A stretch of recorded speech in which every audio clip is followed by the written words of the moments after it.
Mbola ao anatin'ny fitohizan'ny fizarana fitaovana sy anam-pamokarana ny fitondram-panjakana malagasy ankehitriny ho fiatrehana ny taopambolem-bary taona 2024 ary ho fampiakarana ny tahan'ny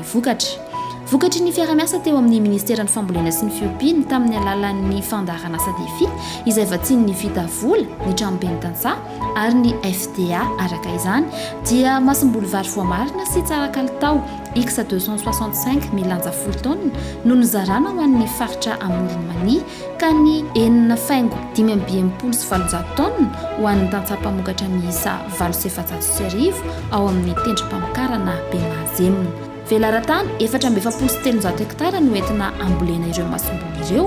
ary andrasana hamokatra hatrany amin'ny 4,000 taonina. Efa nahitana fiakarana ny tany vokatra ao amin'ny lemaka Bemazemina satria ny taona 2024 dia 2,3 taonina izany raha toa ka nahatratra 5,7 taonina ny taona 2024. Nisy ny fanolorana an'ireo masimboly vary an-drano 10 taonina atao faritra Amoron'Mania ka ny 4 taona maheran'izay zany atao teto amin'ny pôle de développement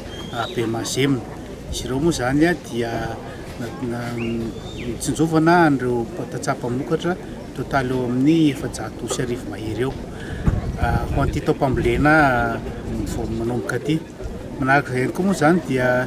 araka ny fangatahana izay nataon'ny solitenan'ny tranoben'ny tantsaha dia misy ny fangatahana mahakasika an'ilay fotodrafitr'asa izay ho tanterahana amin'ity taona ity dia voalaza teo moa zany fa hanomboka amin'ity taona vao mitsidika aty ny fanaovana ny étude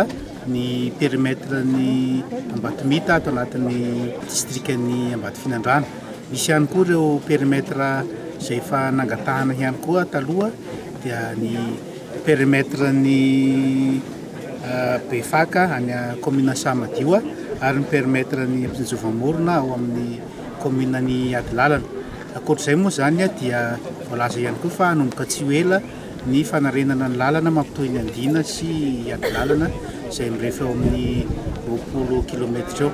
Raha antsika mahita ihany koa moa fa somary mananotsaritra ny fandehanana sy famambokatra ato anatin'ity pôle de développement Bemazemina ity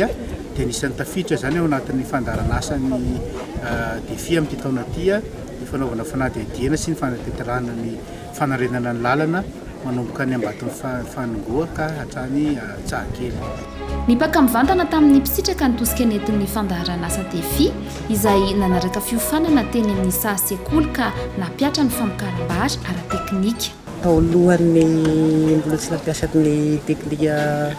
izay neny teknisianina zany dia kely ny vokatra azo. Hoy manko zany mahazaky ity dia tiako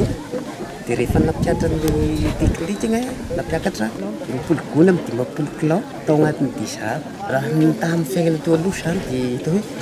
miova dia miova satria efa afaka miezaka magnitatra ny levelan'ny tany azo volena zany satria mba efa misy ambava eo amin'ny vokatra izay atao dia vitany mba hoe magnampy amin'ny kely fanagnany eo dia 20 ary io zao miakatra 70 gony izy zao. Tena tombontsoa lehibe ny fiaraha-miasa tamin'ny défi ary tena hita ho mahafinaritra ity sady ampy teknika zany hoe hampitombona ny fahantegnana ety amin'ny maha mpamboly zay zany dia hoe mba hatsaraina le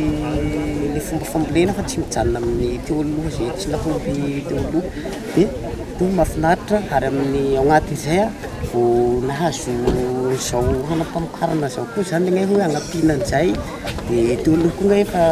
fiaraha-miasa tamin'ny défi sy ny mpambolena efa nahazo fitaovana ohatra ny bate sy ny falaise dia anisany efa nahazo an'izay koa zany gny ao anatin'ny fikambanana misy anay dia toa hoe mahafinaritra ary vao isaorana amin'ny ao amin'ny défi sy ny fanjakana fa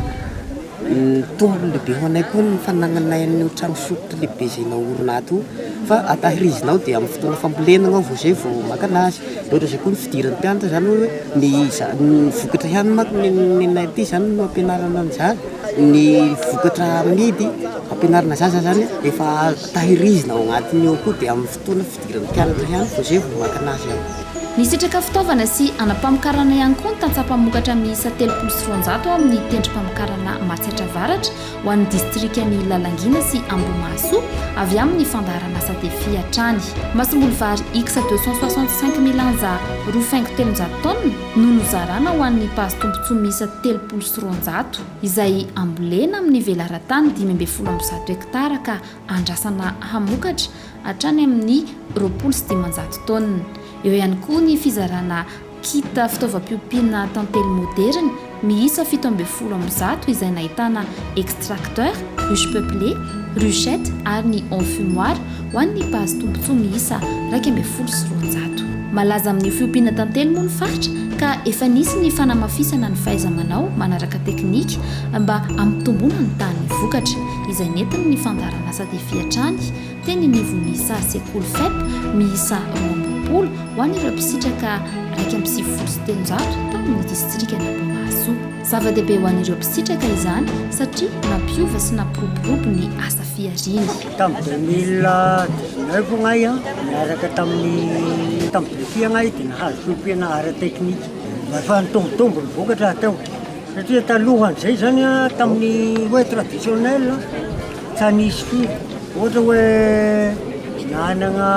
tohoka hazo araiky tamin'izay ilay mamokatra zany dia eo amin'ny 5 ka hatramin'ny 9 anefa amin'izao aho mamokatra tantely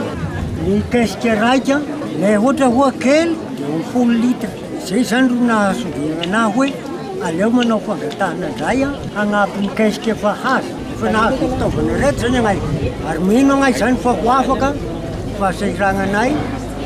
ny fampitomboana ny vokatra ho azonay vola hitsa tokantrano mety milamindamina fa dia misaotra anareo dia aho koa ny Defia izay mpanohana miaraka amin'izay ny trano vainkasaha fa ngay moa zany teo dia fa nilaza hoe hataty ambany ny miakatra ary atagna-bolo mapity fa ngay zany faly fa hoe tsy mahatombo tehaka koravo tsy mahatombo adriny fa ilay nampalaina aloha zany dia tena faly foa ny tena anay fa ny fampitomboana ny vokatra aloha dia tena izy saotra tombo. Isan'ny tolo-draharaha entin'ny fandaharana Sadefia ihany koa ny fampifandraisana ny mpamokatra eo anivon'ny tsena ka efa nisy ny fiara-miasa tamin'ny vondrona kooperativa Koloaina amin'ny fanodinana mangahazo. Nandritra izany dia nisy ihany koa ny fampitaovana ireo mpisitraka izay fiara-miasa niarahana tamin'ny FTA.